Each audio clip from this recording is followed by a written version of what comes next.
Good evening, everyone. This is Arpita. I have done my master's from microbiology, and will be going to teach you science.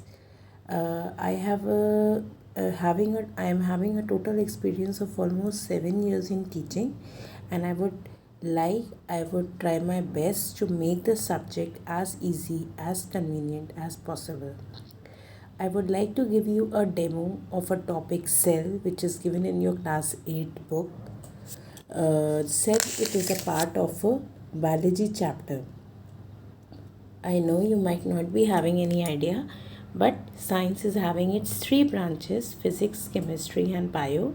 In up to class 8, mostly all the chapters they are mixed. But in physics, we basically study about the laws. In chemistry, we basically study about the chemical currents and all. Like we are having the chapters in biology, we study about the living things. So, I am going to give you the demonstration of the chapter cell. All the living things, they are made up of cells. What is a cell? It is the structural and functional unit of life.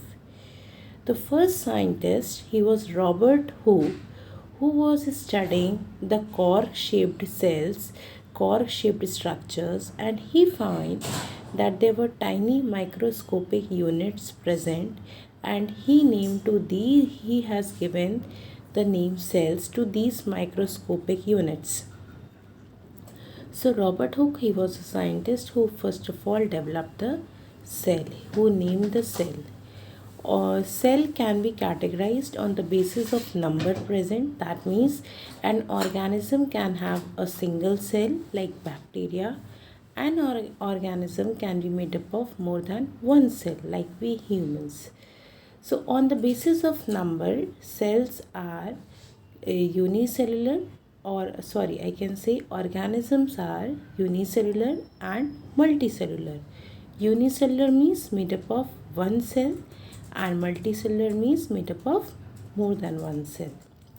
Then there was a scientist known as Matthias Gerldin and Theodor Schwann, who has given some more important points about the cell.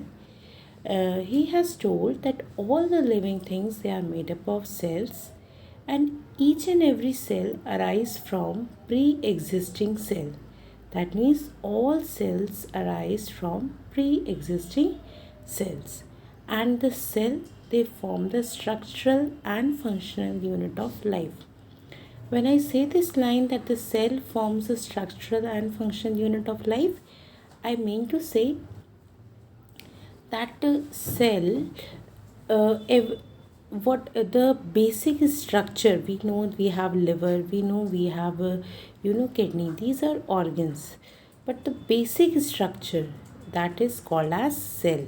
Cells join to form tissues, tissues join to form organs, and organs join to form organ system.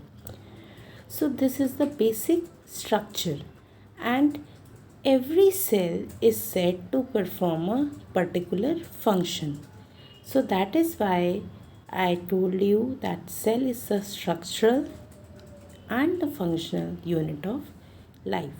So these were the 3 points which were being summarized, or I can say these were the main points about the cell which were being given by the another scientist.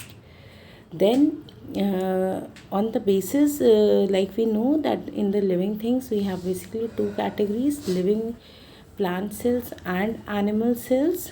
In case of plant cells, the outermost wall which is present, it is known as cell wall, which is dead in nature, while in case of animals, the outermost wall which is present, it is known as cell membrane. It is living in nature. Cell membrane is present in both the cases, in the plants also, in animals also. But in plants, outer to the cell membrane, we have one more layer which is known as cell wall. Then the next point of differentiation between plant and animal cell, I can tell you, it is about the plastids. See, inside the cell we have many organelles which are performing some or the other function. Like some is making the food, like we have the plastids, we have the chloroplast, which are concerned for making the foods. We have mitochondria, which are involved for giving the energy. We have endoplasmic reticulum,